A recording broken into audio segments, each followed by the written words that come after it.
হচ্ছে তুলাতলি নদী, আর এই পাশে আপনার আগাবাকেরের মানচিত্র।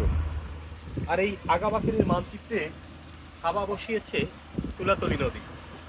তুলাতলি নদীর ছোট্ট ছোট্ট থাবায় হয়ে যাচ্ছে ইতিহাসের সিংহ পুরুষ আগাবাকেরের সেই মানচিত্র।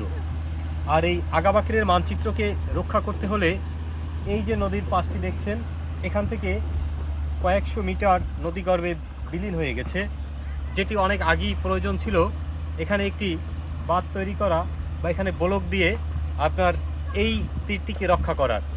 তো বাকেরগঞ্জ বন্দর মূলত এটি আপনার এই তুলাতলি নদীর গ্রাসে আস্তে আস্তে ক্ষয়ে এই নদীর মধ্যে বিলীন হয়ে যাচ্ছে।